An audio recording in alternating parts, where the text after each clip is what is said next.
Hola, buenas tardes. Bienvenidos a nuestro último día de actividades en el Antifestival. Estamos pues contentos de este día de cierre, que significa también la culminación de un trabajo de varias semanas. Y bueno, pues el día de hoy tenemos un conversatorio bastante interesante, un poco hilado con el día de ayer, que tuvimos también la presentación de resultados de este diagnóstico realizado por la UNAM. El día de hoy también tenemos la presencia de la UNAM, pero desde la cátedra Ingmar Bergman de Cine y Teatro. Y bueno, les voy a platicar que justamente hace unos meses hubo una convocatoria nacional. De hecho, estuvo abierta del 25 de marzo al 1 de mayo.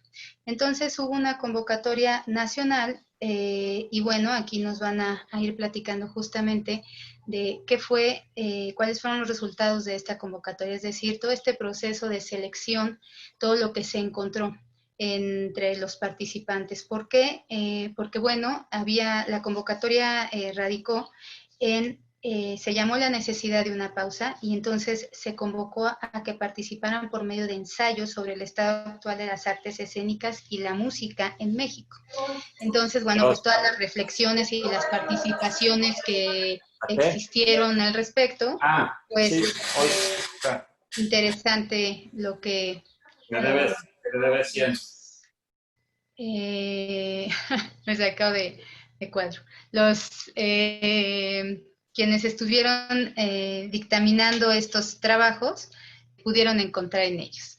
Sin querer abarcar más, porque justamente voy a presentar a Mariana Gandara, quien es coordinadora de esta cátedra Ingmar Bergman de Cine y Teatro y además creadora escénica. Bienvenida, Mariana.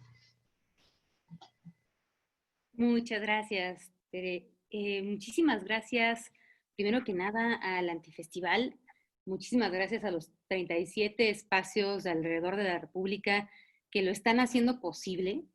Y de verdad, es muy loable ver este esfuerzo de resistencia en un momento que resulta completamente atípico. Un poco a partir de esta pausa obligada, pensábamos desde la Coordinación de Difusión Cultural las instancias que estamos dedicadas a las artes escénicas, es decir, Juan Meliá en la dirección de Teatro UNAM, Evoé Sotelo en la dirección de danza, José Wolfer en la dirección de música y yo desde la cátedra Ingmar Bergman, qué podíamos hacer a partir de este momento que era completamente inédito y que iba a forzar a las y los creadores de las artes escénicas a un retiro de los escenarios, a un retiro de los espacios donde normalmente se lleva a cabo nuestra práctica, y que quizá de alguna manera en este inédito momento también se pudiese encontrar algo que muchas veces nos hace falta, que es la posibilidad de la reflexión sobre nuestro propio trabajo, sobre las condiciones en donde ese trabajo ocurre, sobre las posibilidades de las disciplinas en las que estamos trabajando y pensar entonces un poco un estado de la cuestión. Además de lo que creíamos iba a detonar en términos de pensamiento en torno a las artes escénicas, sabíamos que era una oportunidad para que desde la institución lográsemos algo que a veces parecería muy sencillo, pero que no siempre ocurre o que no ocurre con la cotidianidad que nos gustaría, que es un trabajo interdisciplinar que finalmente también puede abarcar otras esferas de lo artístico, no solamente la producción interdisciplinar, sino la producción de conocimiento desde esa interdisciplina. Y en ese sentido, queríamos un trabajo colegiado, queríamos convocar a que músicos, teatreros, bailarines, coreógrafos, pudieran también converger en este mismo concurso. Como bien decías, arrancamos, híjole, ya parece que fue hace 3 años, arrancamos el 25 de marzo y finalmente era un momento en donde esta sensación de que las cosas se detenían, de que estábamos confinados, también era una sensación, digamos, de emprender la caminata en la oscuridad, ¿no?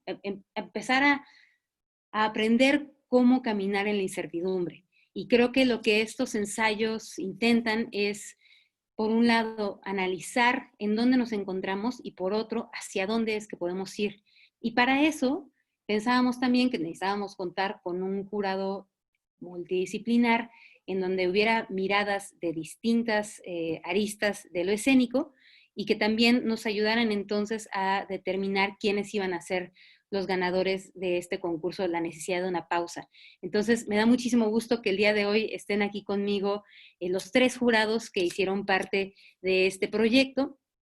Marcela Sánchez Mota, que nos de verdad honra muchísimo que sea parte de este comité, Manuel Roche Turbide y Rafael Mondragón, que son los 3, de verdad, gente de muy alta especialidad en cada uno de sus campos, pero que además ha tenido mucho contacto con la experiencia de la escritura y de la reflexión sobre el conocimiento que se produce en las artes. Entonces, para no dejar ningún dato crucial sobre ellos fuera, para irlos presentando, quisiera nada más brevemente leerles sus semblanzas y entonces empezar esta conversación con ellos.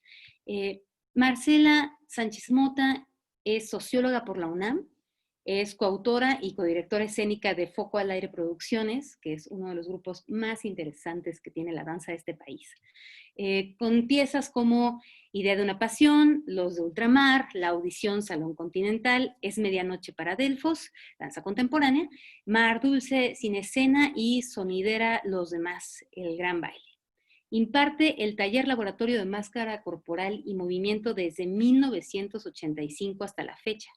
Ha recibido varios premios, entre los que destacan el Premio de Bellas Artes Juan Rulfo para primera novela en el 2010 y el Premio Nacional de Danza IMBA UAM UNAM con la pieza Los de Ultramar, en coautoría con Octavio Seibi, y el Premio Virginia Fábregas. Su compañía se ha presentado en México, Argentina, Colombia, Lituania, República Checa, Alemania, Hungría, Francia e Italia, y me parece que estaba a punto de arrancar una gira por creo que una docena más de países europeos, de lo que quizá nos cuente un poco más adelante. En los años 80 cofundó la compañía Utopía Danza Teatro como intérprete, coreógrafa y autora de textos para la escena. Trabajó en la ópera bajo la dirección de Ludwig Margules, becada por el Tanz Project en Colonia, Alemania, y fundó y dirigió el espacio libre de arte El Fauno. Fue colaboradora, de la jornada semanal del 2000 al 2006. Publicó en diversas revistas literarias y de artes como Blanco Móvil, Fahrenheit, 1+1, Revista de la Universidad de México, Cuadrivio, Interdanza, Hoja por Hoja y la revista DF. Participó en talleres de narrativa y poesía con Mario González Suárez, Francisco Hernández, Antonio del Toro, David Huerta y Daniel Sada. Es egresada de la Escuela Dinámica de Escritores de Mario Bellatín, con quien colaboró en 2 proyectos literarios performáticos. Muchísimas gracias, Marcela, por estar acá el día de hoy. Les platico un poco sobre Manuel Rocha. Manuel Rocha Turbide es un artista, compositor, investigador y curador. Él estudió la licenciatura en la UNAM, la maestría en Mills College y un doctorado en el área de música y tecnología en la Universidad de París 8. Su música ha sido ejecutada en varios continentes, recibiendo encargos del Instituto Imer de Bourges, el Cuarteto Arditi, Liminar, entre muchos otros, y ha realizado esculturas e instalaciones sonoras en exposiciones importantes como la Bienal de Sydney en 1998, Arco, la Fundación Prada, etc. Ha sido beneficiario de múltiples becas, entre las que destacan las del Banff Center for the Arts, de la Fundación Japón también. Ha ganado premios en los concursos Luigi Russolo de Italia, el Bourges de Francia y el Ars Electrónica, entre otros. Actualmente es maestro titular en la carrera de Arte Digital en la UAM Lerma y de Composición en la Facultad de Música de la UNAM.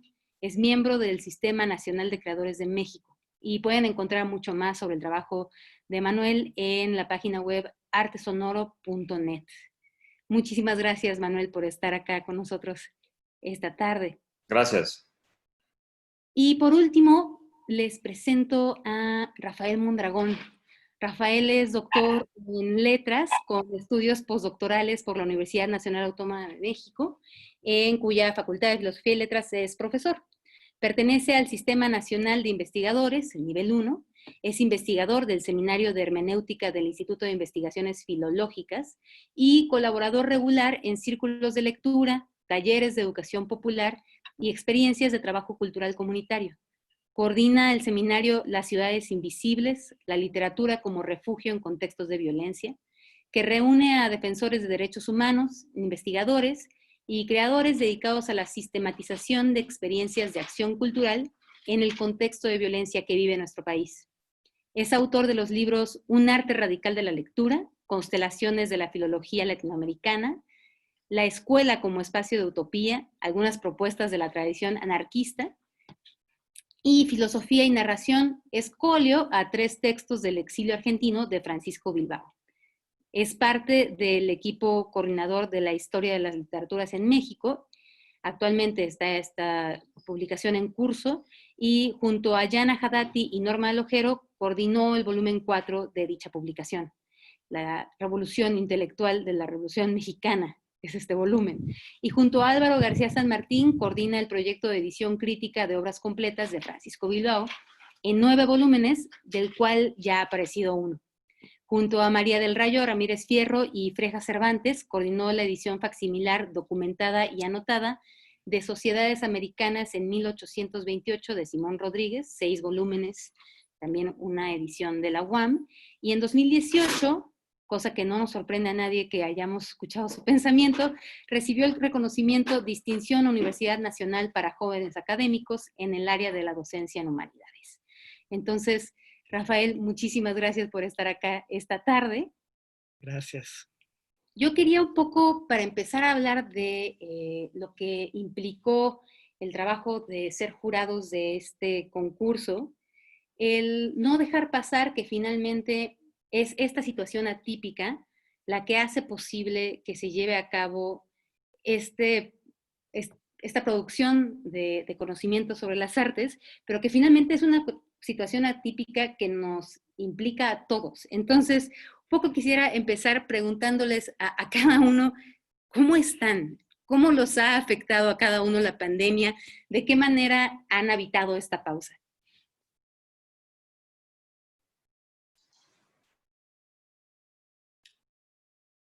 Adelante, porque nadie se anima. ¿Quieres iniciar tú, Marcela? A ver, primero los hombres.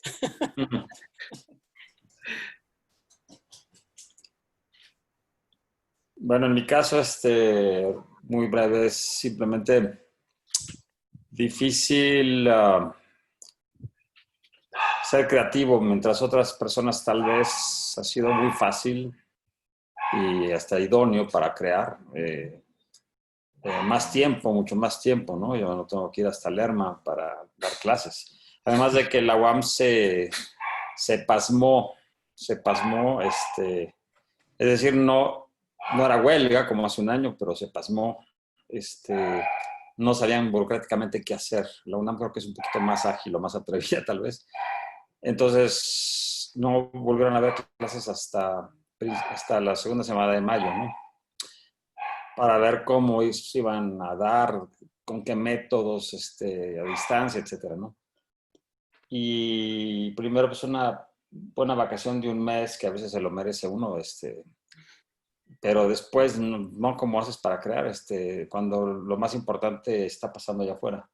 O sea, es decir, la gente se está muriendo, se vuelve irrelevante crear. Eso es lo que me pasó a mí, ¿no? Hasta ahora que empecé a dar clases me sentí más productivo, y ya empecé a crear, a componer, en las tardes y en la mañana más a una cuestión académica. Entonces, ya ahora estoy disfrutándolo más, lento, y ahí vamos, ¿no? Poquito a poco. ¿Tú, Marcela? Yo he pasado por una infinidad de situaciones que han ido desde una especie de estado de shock, a lo mejor por eso me gustó aquel ensayo por el título, nada más. O sea, simplemente el título me puso a pensar muchísimo. Primero sentí que me habían quitado el piso, ¿no? Porque, pues, ¿dónde están nuestros intérpretes, dónde está nuestro espacio. Trabajamos en casa, o sea, tenemos un espacio aquí donde trabajamos y eso de alguna manera ayuda, ¿no? Tener un espacio de trabajo, aunque ya no estén los intérpretes, ¿no? Que son fundamentales. Pero sí, sentí que me habían quitado el piso, a pesar de que tengo esta actividad paralela que es escribir.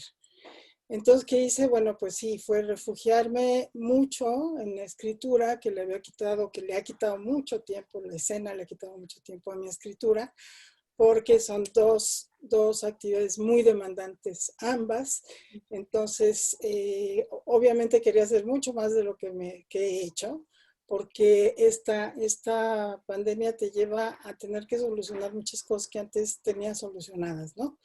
Desde lavar, cocinar, y hacer muchas cosas que tenía solucionadas de alguna manera, de repente, pues, pues tuve que empezar a hacerlas, ¿no? Entonces, el tiempo que según yo tenía para atender 1000 pendientes que tenía, pues ya no lo tuve, ¿no? Entonces, y lo primero que me pasó cuando empecé a ver las redes y ver la infinidad de clases por línea, de programaciones, de cosas grabadas, dije, no, no quiero eso. O sea, no quiero entrar a ese rush, porque entonces es otro tipo de rush, o sea, es otro tipo de situación que también te está pidiendo que estés ahí afuera. Y siento que no era la solución, que necesitaba esa pausa para meditar. Pues de Manuel estaba pasando algo muy grave afuera, ¿no? Me tenía muy preocupada las muertes. Todavía no había comenzado en marzo, pues la cantidad de personas que podían morir. Y sabiendo y conociendo nuestra situación en México, dije, ¿qué va a pasar con esa gente que está pasando, ¿no? Que no cree que existe el virus, que siguen diciendo que no existe o se van al contrario, ¿no? Pues lo están esparciendo con la sanitización de las autoridades. O sea, una situación realmente esquizofrénica, ¿no? Y no sé, todavía estoy muy preocupada por lo que pasa afuera, ¿no? Y que desde acá, pues, se alcanza a ver a medias, ¿no? No sé, he pasado por infinidad de cosas, ¿eh? Y sí, la pausa creo que era súper necesaria, súper fundamental como regresar a nosotros mismos de alguna manera, ¿no? Cuestionarnos de verdad qué estamos haciendo y qué vamos a hacer, ¿no? Ya no solamente, o sea, yo sí me pregunto qué vamos a hacer. ¿Qué vamos a hacer en unos meses? Además hay un rebrote, además la vacuna no está, además, ¿no? Porque lo sencillo es decir va a haber vacuna y bueno, ya nos vacunamos, sí, pero eso va a suceder en un tiempo muy largo. Que lleguen vacunas, pues va a ser 2, 3 años, ¿no? ¿Quién sabe? Y si la encuentran. Entonces, sí he pasado por muchísimas situaciones, otras de tranquilidad, donde hay estas grandes pausas de reflexión y otras de gran preocupación, ¿no? O sea, estoy tan esquizofrénica como la realidad. Es lo que me ha pasado. Rafael. Pues, bueno, en primer lugar les quería decir que estoy muy, muy contento de estar acá con ustedes. Y muy contento y agradecido por la oportunidad, pues, de leer a tantas personas con tantas reflexiones interesantes y también de haber trabajado con Manuel y Marcela, quienes no conocía personalmente, pero a quienes admiraba por su trabajo. Y bueno, también me reflejo en las cosas que ustedes acaban de compartir. En primer lugar, pues este sentimiento como de estar desarmado, ¿no? Ante un dolor social que se asoma todos los días en las redes sociales, que aparece una historia más terrible que la otra, en llamadas telefónicas, y la manera en que ser testigo de ese dolor, pues ha llevado como a cuestionar las cosas que yo hago en el día a día. Eh, la manera en que eso me ha llevado a preguntarme qué vamos a hacer, ¿no? En el futuro ante el terror y el miedo, que surgen como una respuesta natural. El miedo, pues, es bueno, ¿no? Sirve para protegerse. Pero cuando se vuelve terror, se convierte en una cárcel en la cual uno ya no sabe cuál es la relación entre lo que hago y cuál va a ser la consecuencia. Y entonces para protegerse uno se va yendo cada vez más adentro y mientras más adentro se va, más indefenso se siente. Y además de la pandemia del COVID, pues hay otra pandemia que tiene que ver con el virus del miedo al contacto humano, ¿no? Que se nota cada vez que salimos a hacer supermercado, cada vez que yo, las últimas semanas cuando salgo a hacer el super paso a casa de algún amigo y le dejo un libro o un disco, y me doy cuenta de cómo tenemos miedo incluso de rozarnos cuando nos pasamos esos libros. Y eso llega en un contexto muy especial porque en México esa pandemia de miedo al otro ya estaba presente desde antes y vamos a tener que aprender a encontrarnos de otra forma si es que queremos reconstruirnos en este contexto de tanta incertidumbre, porque como bien dice Marcela, no sabemos cuánto tiempo más va a durar esto. Creo que esta incertidumbre nos regresó a esta condición vulnerable que es constitutiva de la humanidad, pero que se nos había olvidado después de casi un siglo de avances tecnológicos y políticos, ¿no? Y yo vamos a tener una hija pronto y los embarazos ahora son en los hospitales y cuando te mueres estás totalmente sedado, ¿no? Y como que se nos fue escurriendo esa condición vulnerable constitutiva, ¿no? Tener un cuerpo, ser frágil, tener una relación constante con la enfermedad, no saber qué va a pasar en el futuro, y esto regresó de una forma brutal. Y creo que nos está costando mucho trabajo. Y creo que hay algunas personas a las que nos cuesta más trabajo. A propósito de un debate que tuvimos sobre la perspectiva feminista en algunos de los textos que resultaron ganadores, creo que a los varones esto nos va a costar más trabajo. Estamos acostumbrados a estar siempre ahí en posición de dominio, ¿no? Y defensa. Y defensa, sin duda. Y finalmente, poniendo esto que se ha compartido en relación con el concurso, creo que el encierro ha llevado a un deseo de encuentro auténtico, que ha adquirido muchas formas y todavía no hay una forma definitiva, ¿no? Y muchos de los textos que leímos, pues tienen esta forma como de carta que se echa en una botella al mar, ¿no? De distintas maneras, ¿no? Hay textos que comparten la rabia, la justa rabia y la justa indignación, que comparten esta experiencia del cierre del sentido. Hay otros que son testimonios de vida, manifiestos, en donde una persona que tiene una trayectoria vital trata de contar lo que fue su vida para poderle legar algo a otras generaciones. El estilo no es único, hay muchos estilos, muchas formas. Y yo asocio esa búsqueda de un estilo, de una forma de contar, a este deseo de encuentro que se ha abierto en estos momentos de terrible soledad, que no solamente tiene que ver con el encierro físico, sino con el encierro psíquico, la dificultad de encontrarme con un semejante. Y esto que decía Marcela, el ruido, ¿no? Que no nos hace sentirnos menos solos. El ruido en las redes sociales, esta cosa de estar vomitando, un evento y otro evento y otro evento y subir cosas a las redes para ver si eso me garantiza un trabajo, no ser invisible, y mientras más vomito, peor me siento. Y estos encuentros persona a persona, historia a historia, deseo a deseo, son un antídoto frente al ruido. Y son un antídoto también frente a este deseo de protegernos repitiendo lo que ya creíamos saber y lo que creíamos ser nosotros, ¿no? El deseo de desmontar los lugares comunes, qué es el arte, qué es ser artista, qué es el teatro, la música o la danza, en dónde estoy acostumbrada a ponerme, cómo estoy acostumbrada a sobrevivir, qué significa trabajar y ser artista. Y hay un montón de lugares comunes que nos íbamos repitiendo para tratar de sentirnos un poco más seguros, ¿no? Pero también fue apareciendo que esos lugares comunes, pues no necesariamente nos servían. Y en muchos textos de aquí, de los que nos tocó leer, hay un deseo de romper con esos lugares comunes para que el encuentro auténtico se haga posible y podamos transitar la crisis acompañados. Lo que yo tendría que compartir.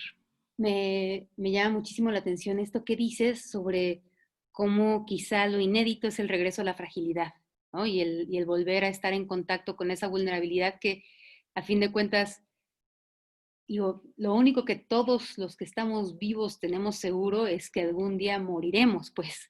Y lo que pasa en medio de que nacemos y que morimos es completamente un volado. Pero finalmente es como si la humanidad entera hubiera regresado a ese espacio de la fragilidad, de la vulnerabilidad, y esta sensación de incertidumbre se hubiera, pues, multiplicado. Entonces, creo que ya estabas tú apuntando ahí a algunas cosas que me parecen que tienen que ver con cómo pensar desde lo atípico, es decir, encontrarnos de nuevo con lo que creíamos conocido, pero mirarlo desde otro lugar. Y quizá también la posibilidad de este pensamiento obsesivo que ocurre desde el encierro, porque debo decir que una cosa que nos daba un poco de miedo era pensar, ¿llegarán ensayos? ¿Habrá tiempo para pensar? ¿Habrá espacio? ¿No? Ya lo platicaba Manuel, ya también lo decía Marcela. De repente uno sentía que la pausa estaba dada y encontraba que quizá no, que quizá había muchísimo más trabajo que antes, que quizá había mucho más ruido, quizá había mucho más saturación de contenidos, ¿no? Y pensar, ¿habrá entonces la posibilidad de que la gente se dé este tiempo para pensar? Nos da muchísimo gusto que llegaron 49 trabajos, ¿no? En donde lo que me gustaría preguntarles es, si estamos pensando desde lo atípico, para mí eso me conecta con la idea del asombro. Entonces, ¿qué les asombra de esto que han leído? ¿Qué les sorprende haber encontrado en estos ensayos?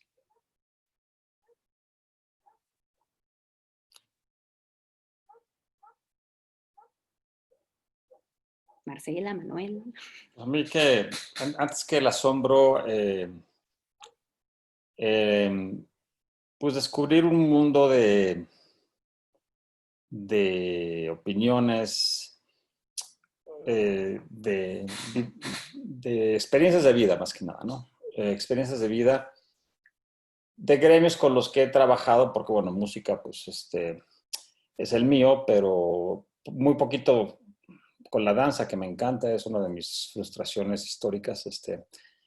A veces las cosas se dan o no se dan en tu destino. No quiere decir que no se den nunca, ¿no? Pero aquí estás más cerca de las artes plásticas o estás más cerca del teatro. He hecho música para teatro, ya no, pero entonces sí conozco por ahí, es donde he conocido mucho el teatro.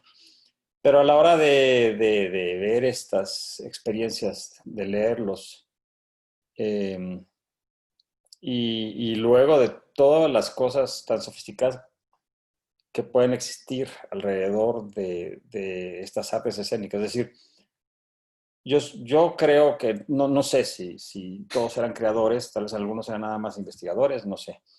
Pero yo como soy creador e investigador, me interesa mucho este ámbito, esta polaridad entre el que escribe su experiencia y es cero académico y el que es totalmente académico, y todo ese ámbito de ideas en esos dos polos, ¿no? Que fue lo que más me interesó. No sé si asombró, pero me interesó, y que eran válidos, tanto uno como el otro. Y en ese sentido me dio mucho gusto que uno de los ganadores fuera una creadora joven de teatro, que yo pensé que tal vez los otros dos jurados dirían, no, pues esto está pésimo, así no se escribe académicamente. Yo he sufrido mucho con eso, ¿no? Como escritor, porque yo escribo de una manera muy libre.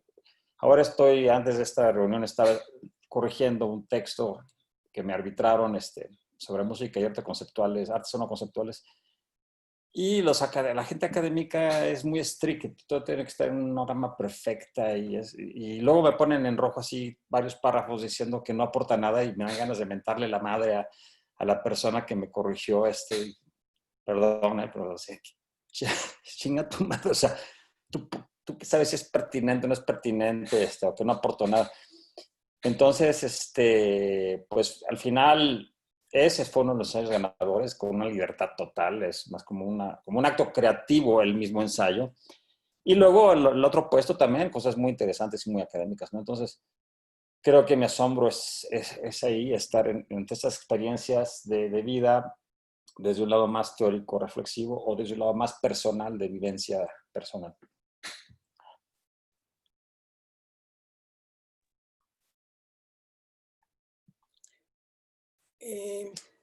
Bueno, a mí me asombró y Y coincido con Manuel en el texto, creo que estamos hablando el mismo, hablaríamos del mismo texto, aunque yo lo ubiqué un poco más en un sentido de narrativa. O sea, yo dije, bueno, esto es más narrativa que ensayo, ¿no? Justamente porque carecía, digamos, de esta parte académica, ¿no? De citas y de teóricos, etcétera.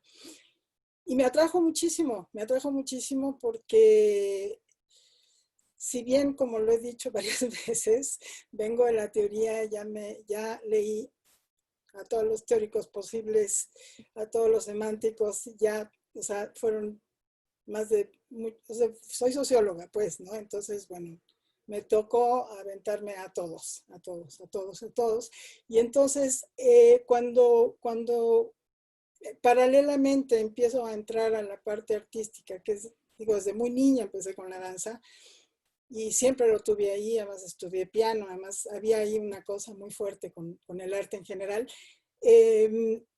Había como una lucha interna y decidí que, y después encontré además al Homo Ludens, ¿no? Del que me agarro siempre que puedo porque creo que es por ahí donde se da la creación, ¿no?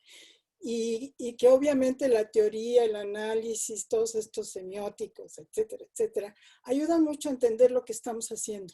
Pero de repente cuando me enfrento a muchos trabajos creativos o artísticos que de repente toman la moda para crear, porque entonces Deleuze dijo que no sé qué, yo digo Deleuze el filósofo, pues sí me ayuda a entender lo que estoy haciendo, o Barthes, o cualquiera de ellos, me ayuda a entenderlo, pero ¿eran artistas ellos?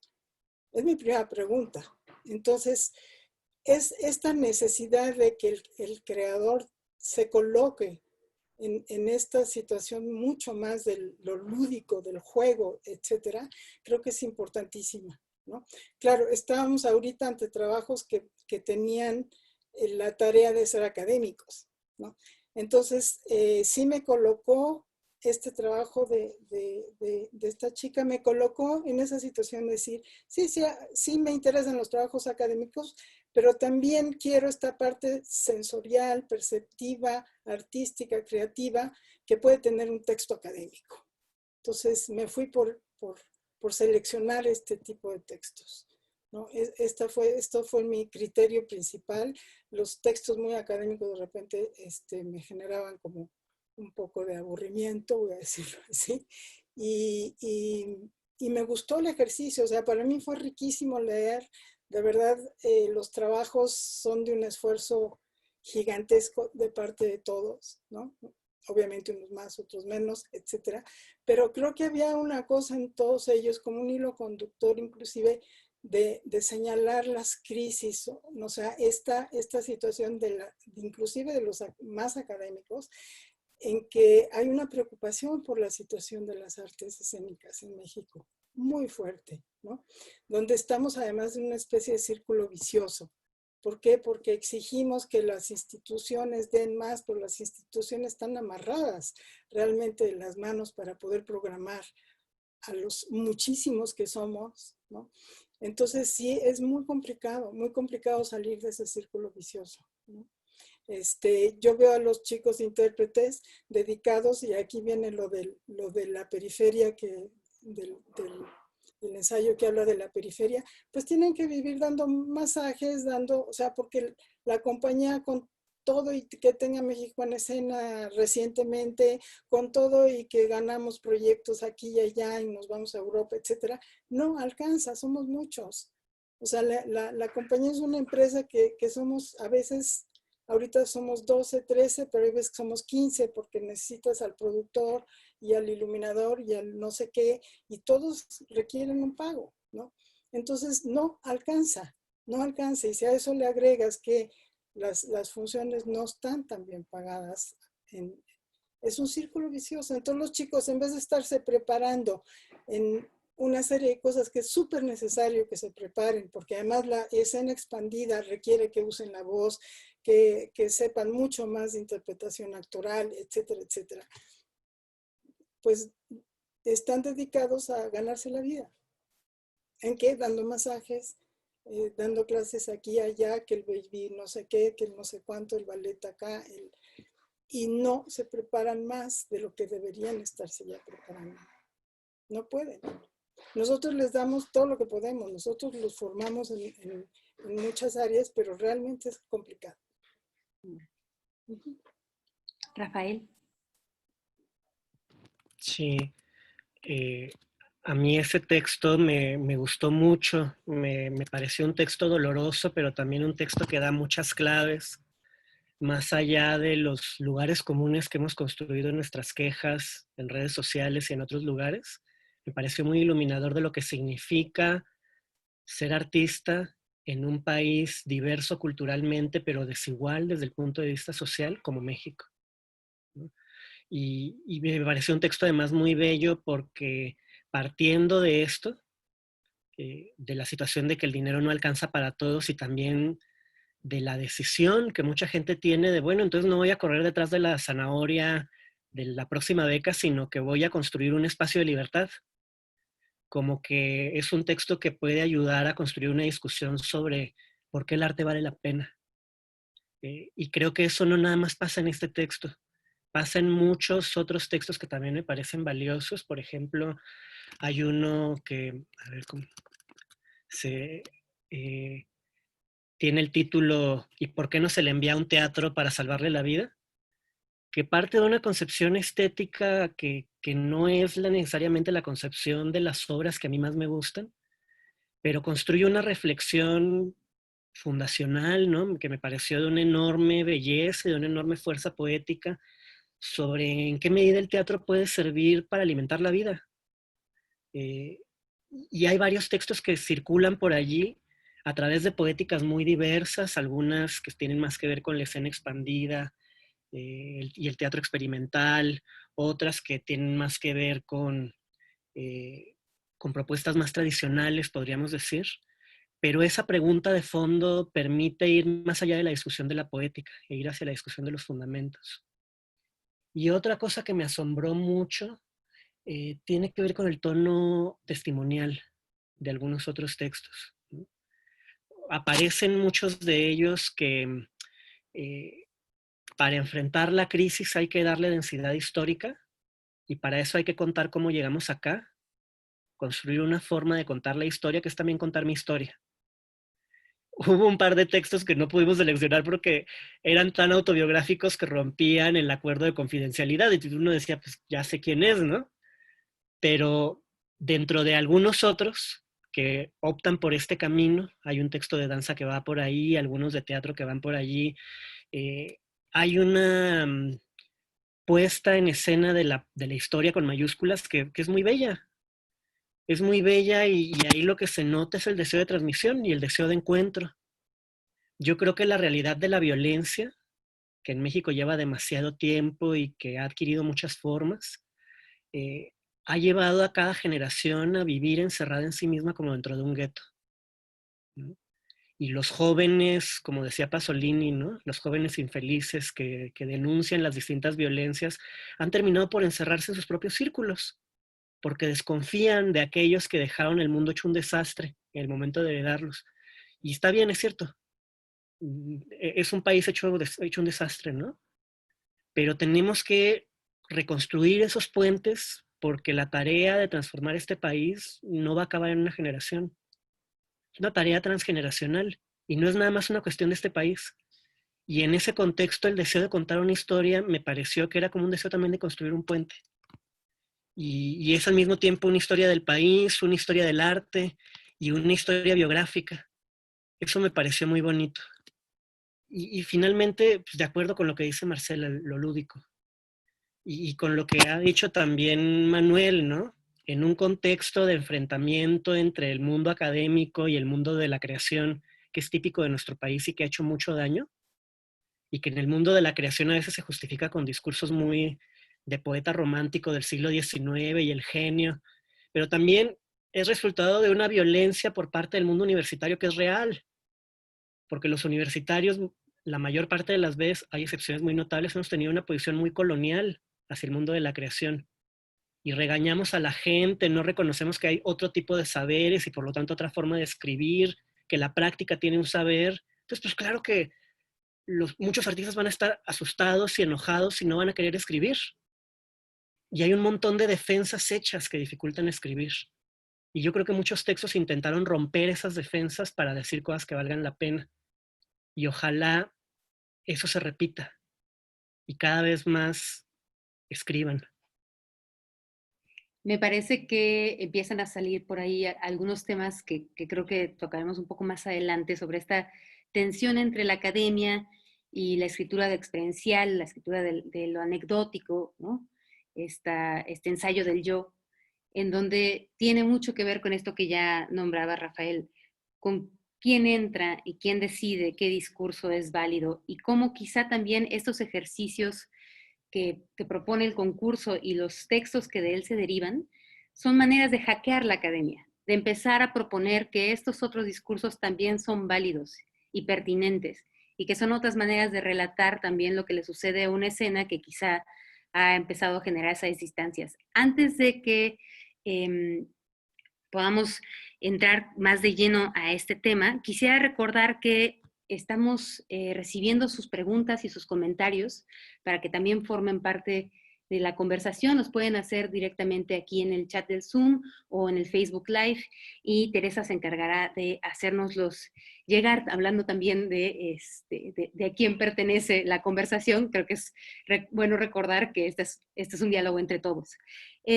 Quizá antes de pasar justo a las cuestiones que tienen que ver con las formas del saber artístico, ¿no? Y las maneras del decir esas construcciones de pensamiento, quizá preguntarles, ya se ha hablado también de estos lugares comunes, ¿no? Y de la búsqueda de alejarse de esos lugares comunes en términos de qué ideas nuevas surgen en los textos que revisaron.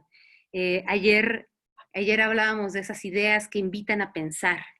Entonces, no sé si quedan ustedes algunos ejemplos, ¿no? Han ya nombrado a algunos de los 12 ensayos que resultaron ganadores del concurso, pero no sé qué otros ejemplos tienen en mente de estas ideas que justo, ¿no? Son, decía ayer Rafael en la deliberación, y me pareció una bellísima frase, un esfuerzo genuino de pensar.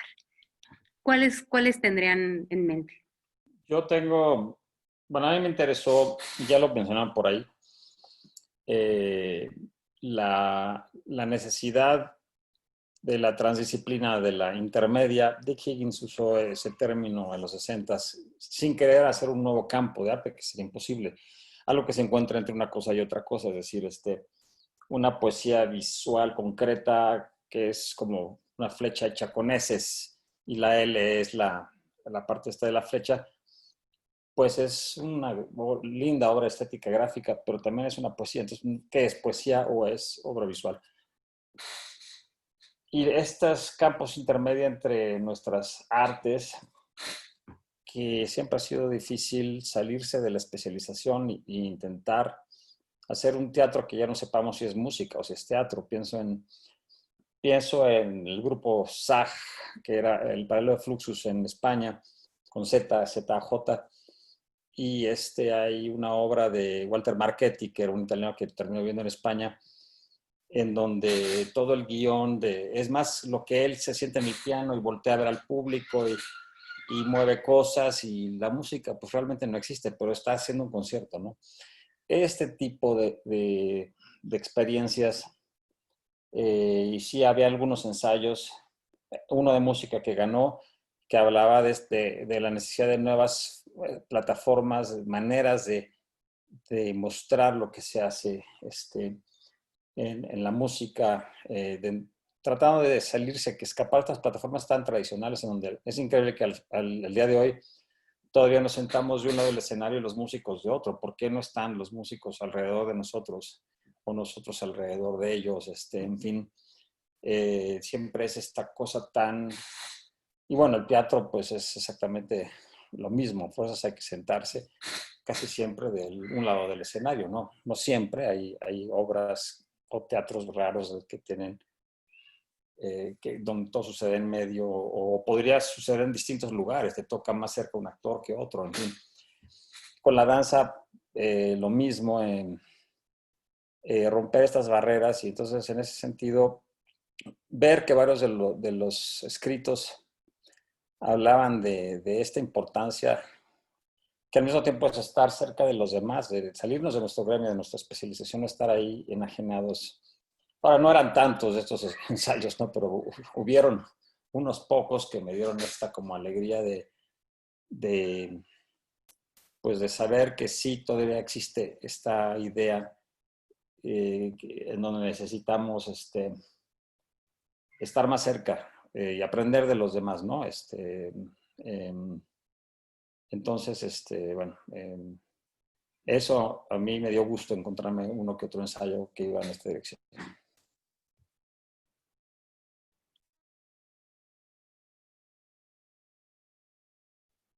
Sí.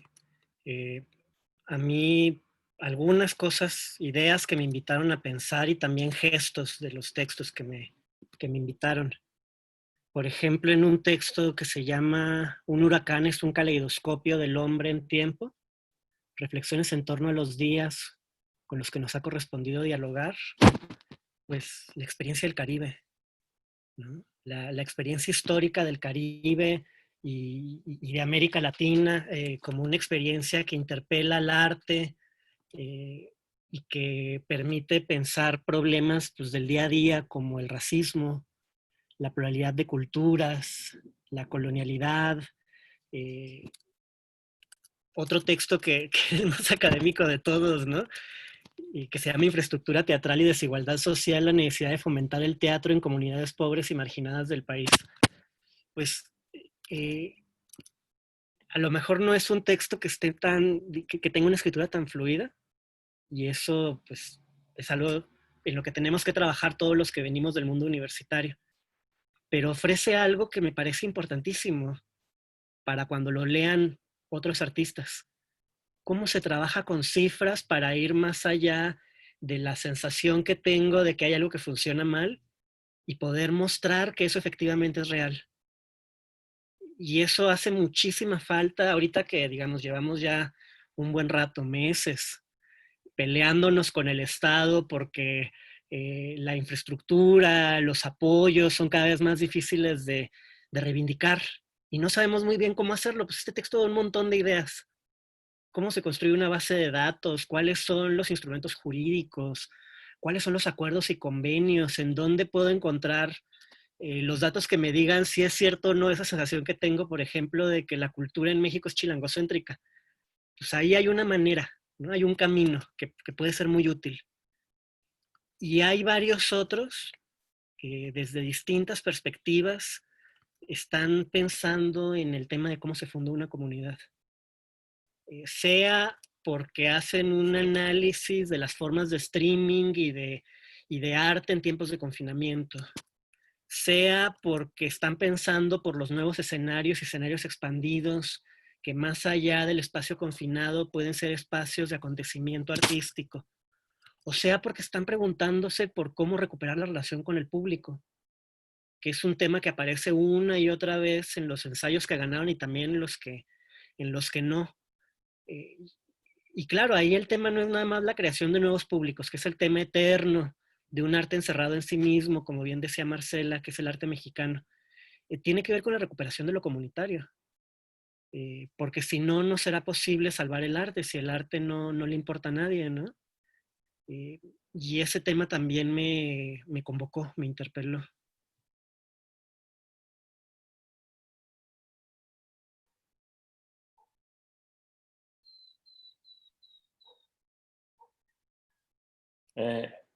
Tienes tu micrófono cerrado. Es que está hablando, pero tiene su micrófono cerrado.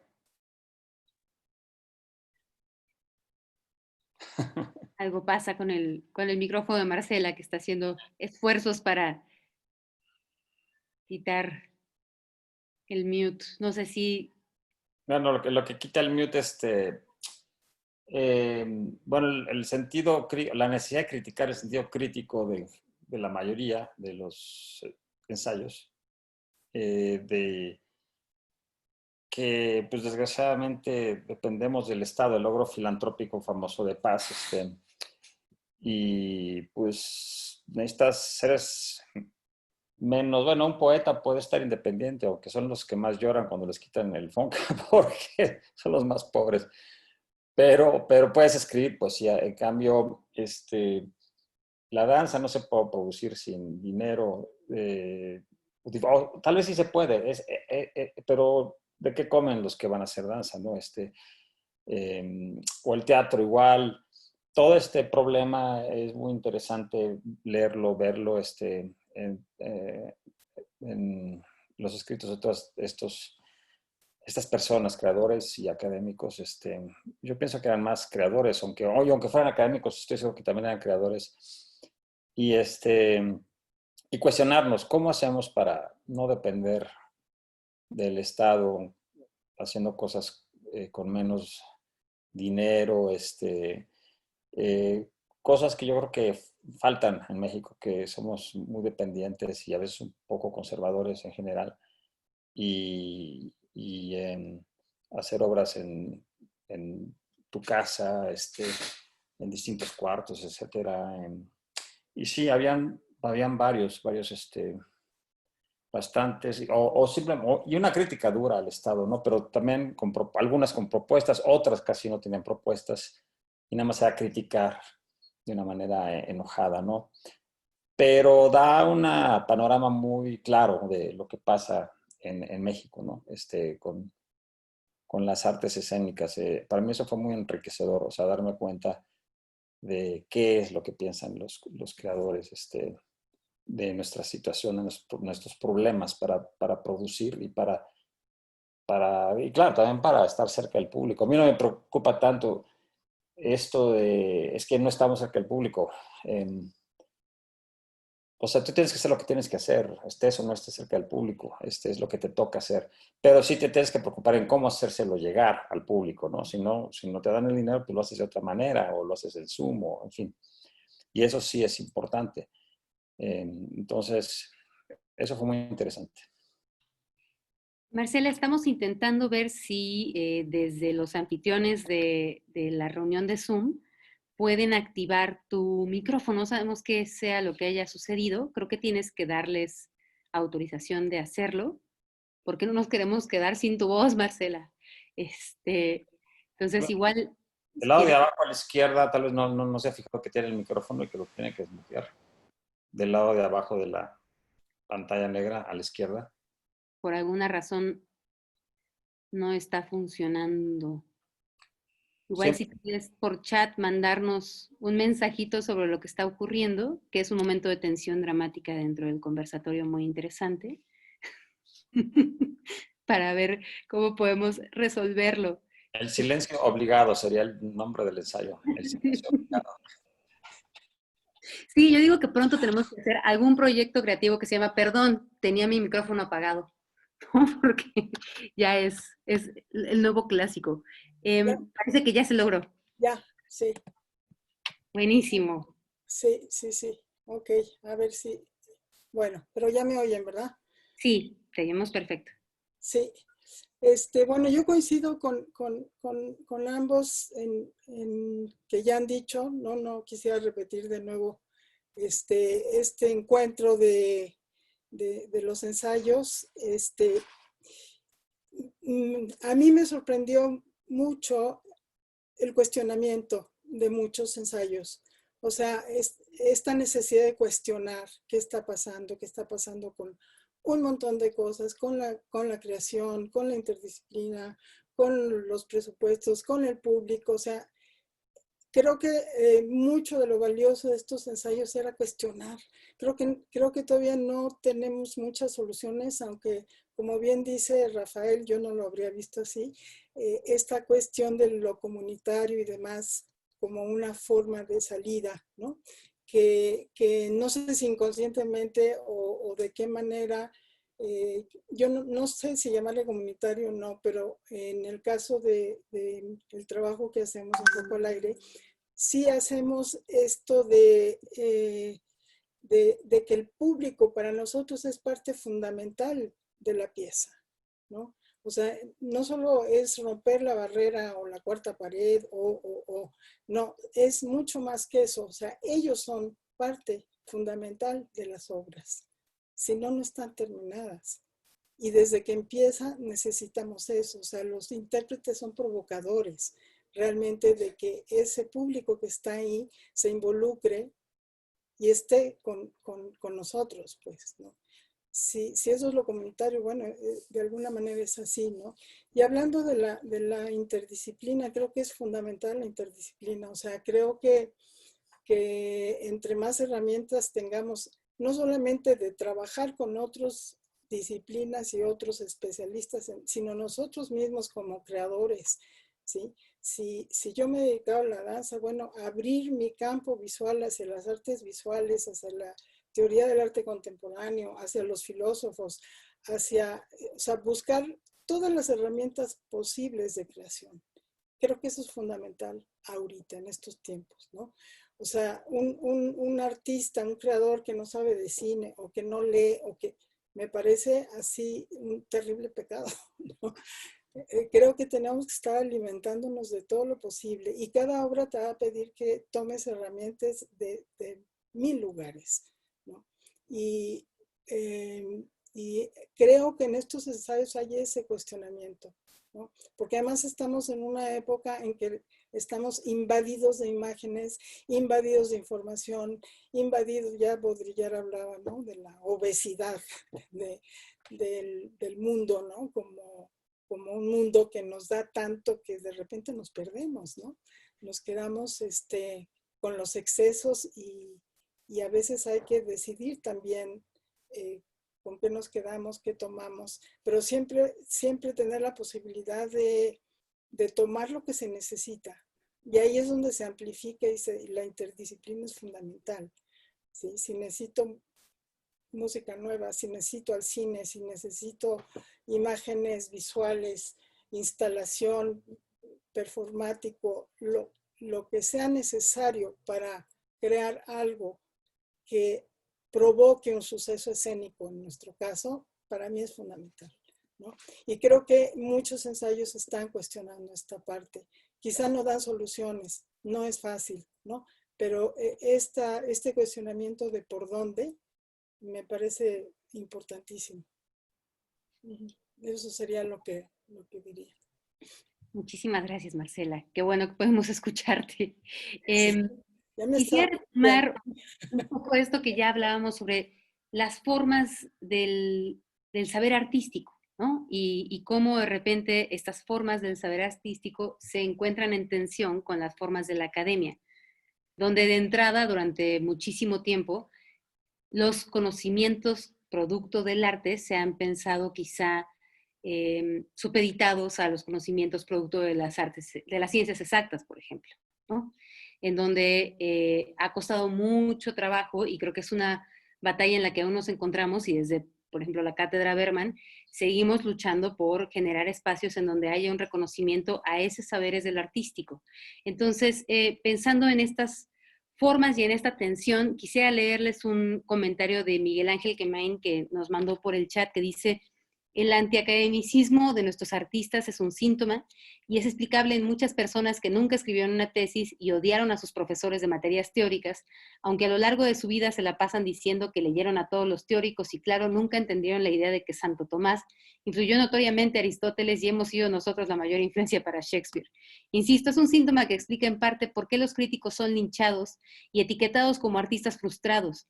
Esto es accesorio. No importan demasiado esas opiniones, solo impactan cuando quien las expresa maneja presupuestos. El anti-intelectualismo de muchos creadores mexicanos es lo aterrador y lo peligroso, porque ahí están las raíces de nuestro racismo, nuestras xenofobias y todas las fobias que nos atraviesan como sociedad y provocan que todo el tiempo se iré hacia el desfiladero de la derecha.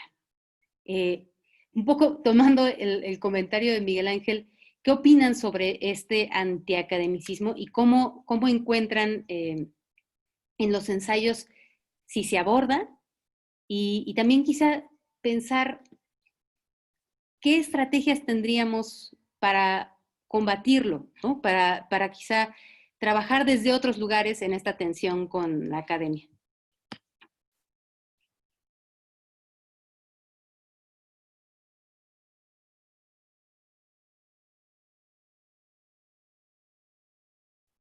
Rafael. Bueno, ya ni modo. No, yo en primer lugar quería recuperar el testimonio de Manuel porque me parece un testimonio pues que echa luz, ¿no? Sobre qué hay del otro lado de ese antiacademicismo. O sea, yo creo que hay que reconocer, además esto es típico del contexto mexicano, esto no ocurre en otros contextos en América Latina y en el mundo, ¿no? La forma en la que se construyó la universidad es una forma que muchas veces ha asumido un gesto colonial, no solo sobre el arte, sobre todos los saberes que se construyen desde la práctica. O sea, pasa lo mismo con los antropólogos y sus informantes, ¿no? Con los psicólogos y sus locos y locas, ¿no? Con todos los saberes que se construyen en la práctica. Y eso tiene que ver con que la universidad, ¿no? O sea, es una institución que se implanta colonialmente para separar a los que tienen un saber que va a ser reconocido y va a incidir en la transformación de la sociedad respecto de los que no. Y en México todavía más, ¿no? Y es algo de lo que nos tenemos que hacer cargo quienes trabajamos en las universidades. Yo soy investigador en una universidad y me dedico a acompañar gente para ayudarla a sistematizar el saber que construye en sus prácticas artísticas y de lucha por los derechos humanos, ¿no? Y tenemos que aprender a trabajar con la gente y no nada más escribir sobre ella. Porque si nosotros no encontramos maneras éticas, ¿no? Responsables de trabajar en el marco de una ecología de saberes, no diciendo que lo académico no sirve, sino que es un saber que está en una ecología con otros saberes, pues tampoco tenemos la cara para pedirles a los artistas que bajen sus defensas, que las tienen muy arriba, ¿no?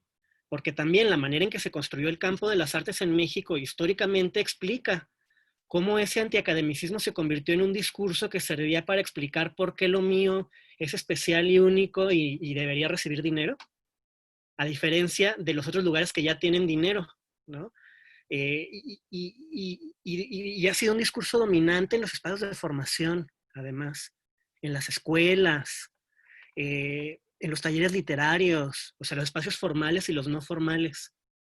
Y ha hecho mucho daño, porque sirvió como para explicar por qué el campo de las artes era de artes y no de otras cosas, pero también educó a mucha gente en el miedo. A pesar de que en el campo de las artes, del campo de las artes mexicano han salido algunos de nuestros grandes teóricos e historiadores. Entonces, hay mucho que desmontar. Y yo diría, bueno, o sea, también para salvar la parte académica, esa academia que trabaja de esa manera no es la academia, es la mala academia, ¿no?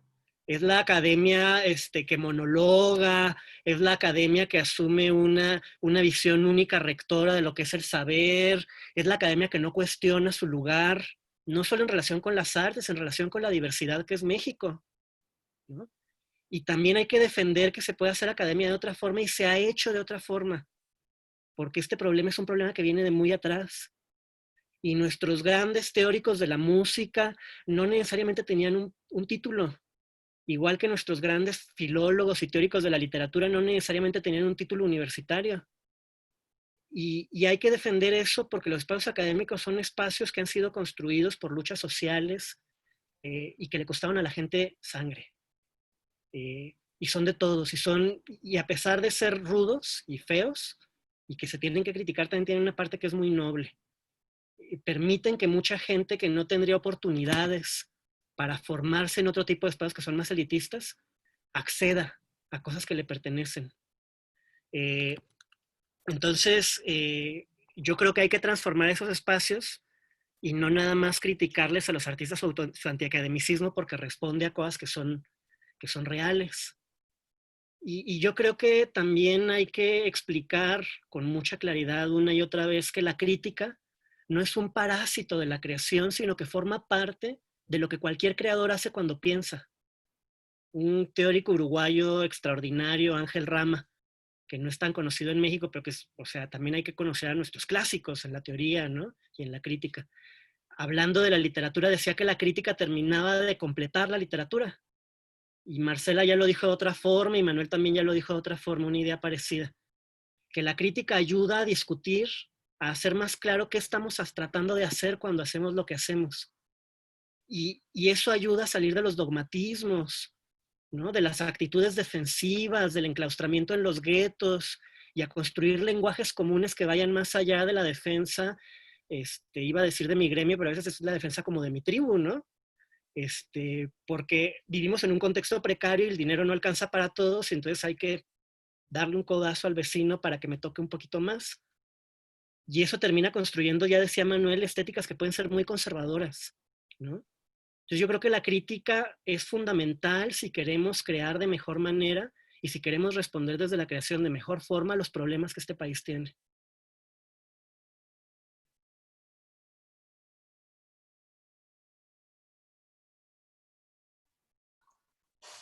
Yo entiendo el enojo y el coraje del medio alternativo ante lo académico. Pero también veo que, sobre todo, leído algunos de los ensayos, y en música pasa lo mismo, y en danza no te podría decir porque no conozco tanto la historia de la danza en México, pero las vacas sagradas, digamos, la era de las vacas sagradas ya terminó. Es decir, la época de los cacicazgos, que influye mucho a lo académico, ¿no? O sea, yo digo que el teatro es así y así es, o los 3, 4, 5, y cualquiera que haga teatro de otra manera, pues no es válido, ¿no? Y yo creo que fueron increíbles todos esos directores de teatro, así como increíbles un Manuel Enríquez o un Carlos Chávez, pero, pero sí era una cuestión dictatorial casi, ¿no? Entonces, yo creo que ahora ya mi generación es una generación posmoderna, abierta a todo tipo de experiencias y de estéticas, y lo que sí hay que hacer es, los que estamos en la academia, acercarnos a esos movimientos alternativos para ser inclusivos y para reavivar a la universidad, que a veces es muy estéril, ¿no? Las universidades son estériles. Eh, Perdón, pero en el nivel de la creatividad yo opino que son muy estériles. Porque está lleno de gente mediocre, perdón, es una realidad. También hay gente chingona, pero hay gente mediocre. Y la gente mediocre que enseña, pues pueden enseñar lo formal, lo básico, pero ¿cómo vas a atreverte a romper, ¿no? O sea, hay que ser académico para después romper y no ser académico. Es decir, se puede ser experimental y se puede ser académico. Entonces, pues es una paradoja esa, ¿no? Siempre es una paradoja. Que yo la llevo conmigo a cuestas, pero John Cage finalmente, aunque no haya estado formalmente en una universidad estudiando composición, estudió con Arnold Schoenberg, o sea, imagínate. Entonces, pues no puedes decir que Cage no era académico. Y de hecho, si no hubiera sido porque Schoenberg le dijo que no tenía oído para la armonía, Cage no hubiera desarrollado toda una teoría de la música a partir de la duración de los sonidos, que tiene que ver con los ruidos, gracias a que fue a tomar clases con el más académico de los académicos.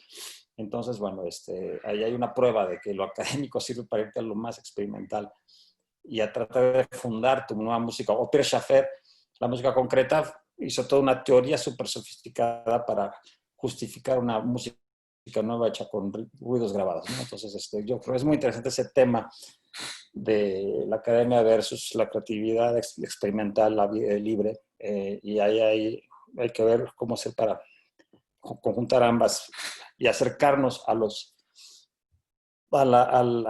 todo lo alternativo, ¿no? Que hay en nuestro país, dentro de la academia, digo.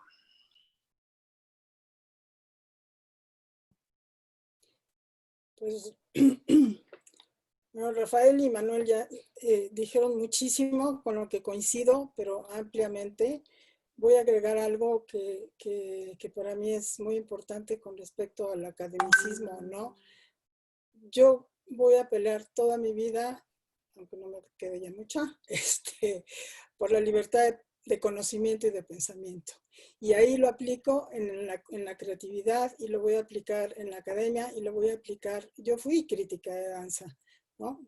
Hice crítica e investigación de danza durante 7 años en la jornada semanal, en la revista DF, en fin. Y por supuesto que utilizas todas las herramientas que tienes, teóricas, intelectuales y demás. Y ahí creo que el conocimiento, y voy a ampliarlo al grado de que cuando un intérprete usa, por ejemplo, una máscara corporal o está creando una máscara corporal, algún día tuve una discusión con algún joven que me decía, bueno, pero es que uno hace eso por intuición y sale por intuición. Y le dije, ¿qué es la intuición? Es pensamiento, es conocimiento. Tú vas a llegar a lo que tienes que llegar a través de un pensamiento intuitivo, pero es pensamiento y es conocimiento. No lo deseches, o sea, tómalo, analízalo, deténlo, reténlo, ¿no? Entonces, para mí, esto creo que es, el decir la academia por acá, y más bien coincido con Manuel en este sentido y con Rafael, estos académicos cerrados, y ahí coincido con la mala academia, cerrados que no aplican la libertad de pensamiento, que no expanden su conocimiento, su investigación a esa libertad posible que tiene el ser humano. Eso es lo que creo que hay que poner siempre el dedo sobre la llaga, ¿no? La falta de libertad de pensamiento y además a veces la falta de conocimiento. Y lo que pelearía yo también es si por conocimiento es la academia, tomémosla. Toda la academia que tengamos posible conocer, conozcámosla, usémosla. ¿Para qué? Pero para esa libertad de pensamiento, ¿no? O sea, realmente sí el perdón, ya se me fue. Bueno, la antiacademia de la que habla Miguel, pues claro que existe. Y esa para mí es muy nociva, ¿no? Entonces, creo que hablábamos, cuando hablo yo, por lo menos, de sacudirme la academia, no hablo, quizá hablo de esa, ¿no? No de la otra que me posibilita la libertad de pensamiento, ¿no? Nada más. Me parece muy interesante cómo se van sumando las partes, ¿no? Cómo hablamos de esta precariedad, de una posible dictadura de la urgencia y también de un peso de lo dogmático, y cómo entonces surge la necesidad de una pausa que podría darnos entonces esa libertad de pensamiento. Antes de empezar a cerrar esta conversación maravillosa, quisiera responderle a More Barret, que nos preguntó aquí en el chat si se van a publicar los ensayos, si los podemos encontrar en Literatura UNAM de manera electrónica, en dónde puede hallar todo este material. Estamos ahora en el trabajo de generar una publicación digital que esperamos que quizá hacia finales de agosto, principios de septiembre, podamos compartir con todos ustedes para que puedan encontrar estos 12 ensayos y finalmente, bueno, seguir contribuyendo a esta conversación. Hay un par de comentarios más que quisiera darles a conocer. Otro de Miguel Ángel Quemain que dice, cuando pienso en académicos, pienso en Bonifaz Nuño, Sergio Fernández, Margot Glantz, Evodio Escalante, Angelina Muñiz Huberman y Vicente Quirarte, pero pienso también del otro lado en Monsiváis y Paz, que nunca se titularon con una tesis académica, pero que hicieron unos textos que permitieron que otros se titularan haciendo posgrados comentándolos. Y por otro lado, hay un comentario que nos viene de Facebook que dice, felicito a los ganadores. Yo participé con un ensayo sobre inmigración con un motivo recurrente en las puestas en escena nacionales a partir de montajes representados a lo largo del país. Mordí el anzuelo académico y ahora veo que mi tipo de escritura no ofrece experiencias de vida ni testimonio como creador. Pensé que era una convocatoria para textos académicos, científicos y argumentativos. Tengo que leer entre líneas las convocatorias. Saludos. No, hay también seleccionados que son muy académicos, y déjame decirte que estoy seguro que tu ensayo era de los buenos, porque yo lo recuerdo en mis puntuaciones, pero desgraciadamente nada más habían 12 premios y no podíamos, o sea, se quedaron varios ensayos buenos fuera, ¿no? Porque no era posible darle a todo mundo, ¿no? Entonces, vaya, no estamos en contra para nada de lo académico. Si es académico aburrido, por lo menos espero que sea menos, ¿no? Para la filosofía es aburrida y me encanta, o sea, de todas maneras. Pero si te hace aprender, aunque sea difícil, la lectura no importa. Entonces, no, para nada estábamos en contra de lo académico y lástima que no fuiste uno de los ganadores. Pero sí se quedaron fácil 10, 15 ensayos que puede haber tenido el premio también, pero que pues no podíamos dar todos más premios.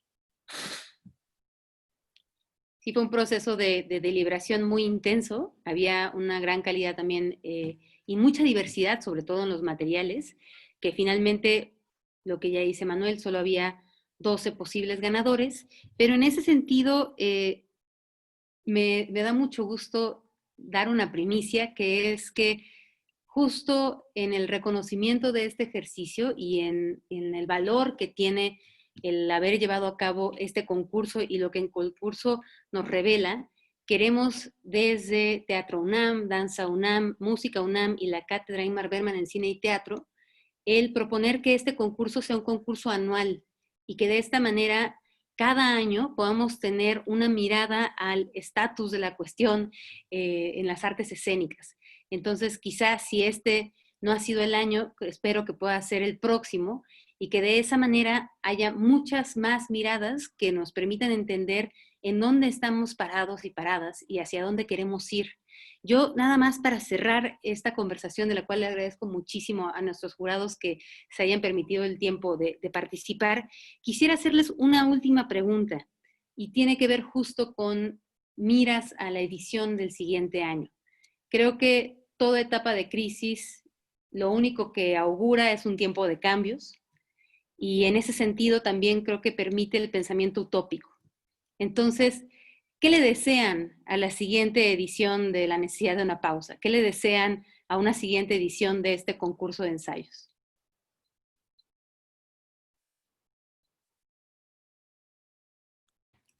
Pues tal vez que no sea necesaria la pausa pandémica jodida en donde no, bueno, yo soy maestro, yo sí tengo mi sueldo, pero la mayor parte de la gente, pues, ¿de qué vives, no? Está duro. Y que se abra hacia otros lados, hacia muchos otros lados, ¿no? Creo que es interesante, no nada más el concurso, sino estuvo muy bien esta conferencia a propósito del festival, ¿no?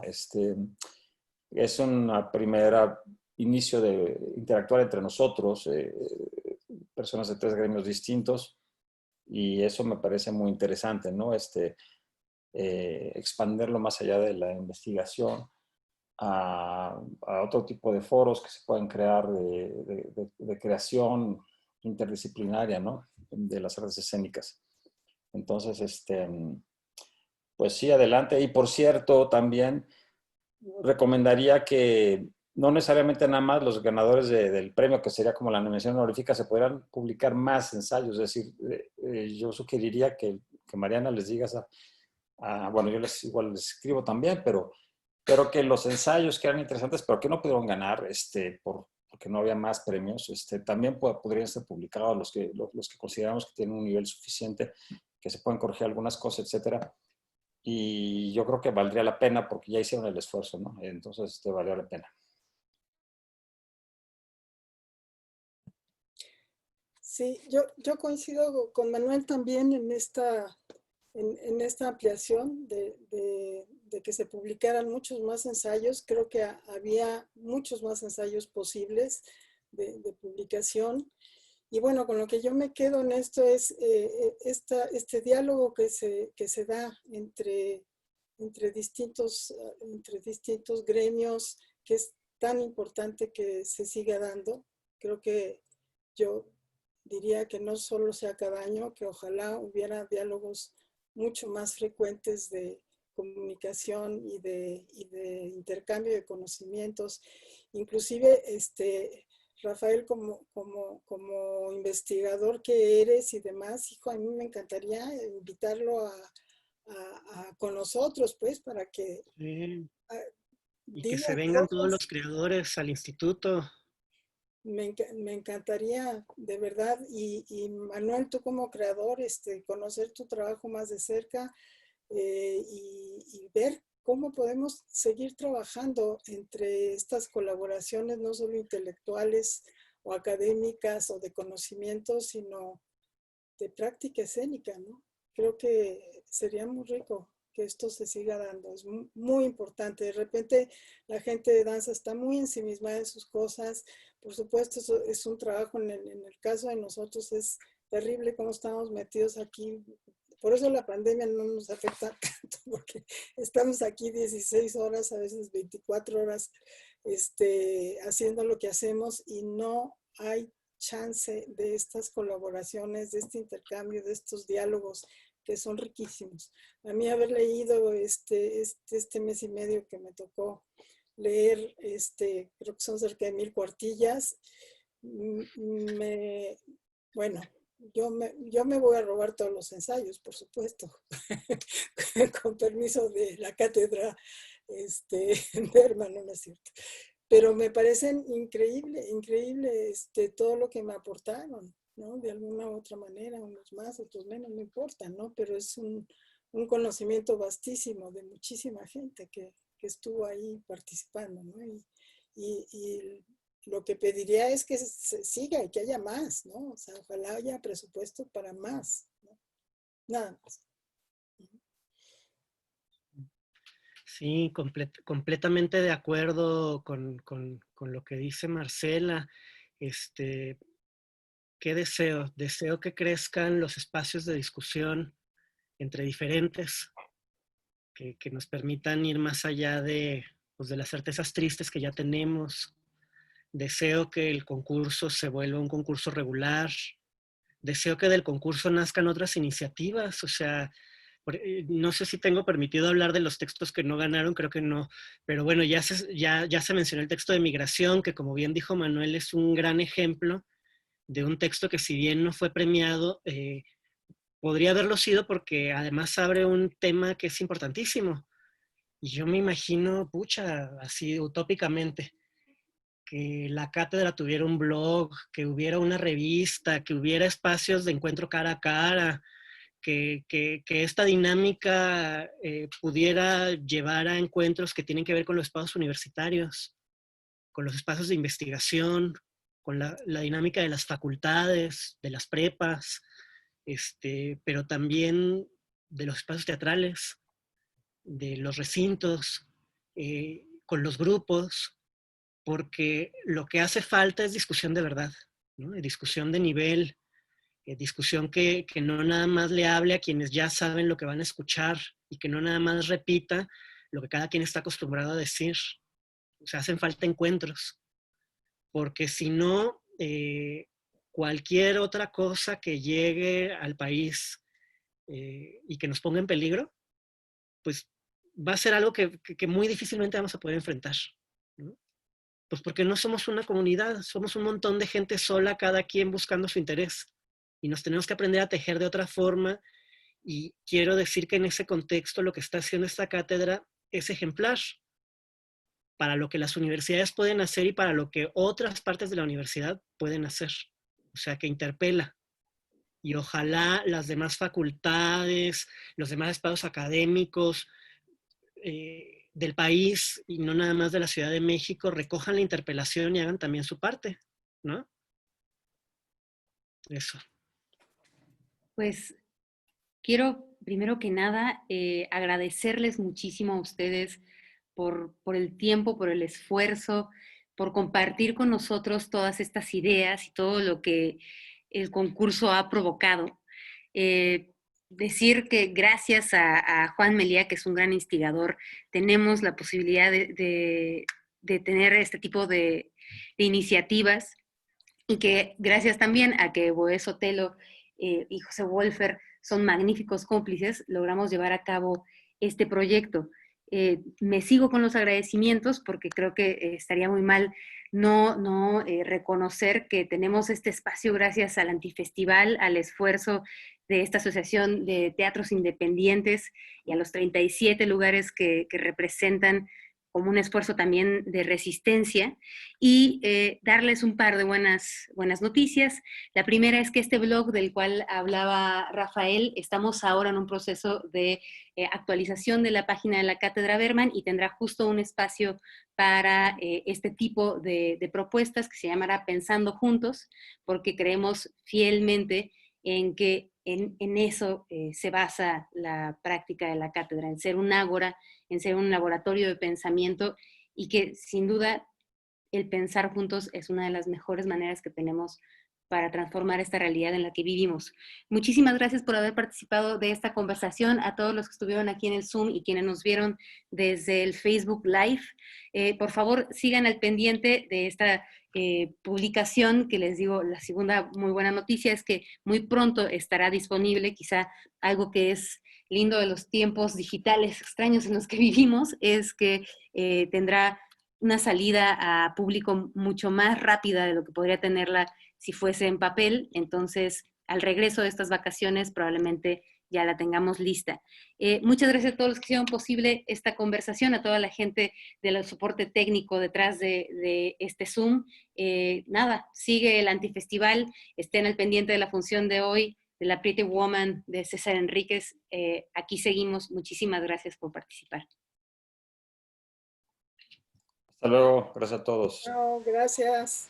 Gracias. Gracias, hasta luego. Hasta luego. Muchas gracias. Hasta luego.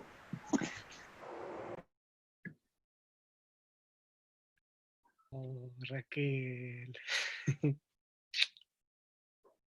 Qué gusto verla.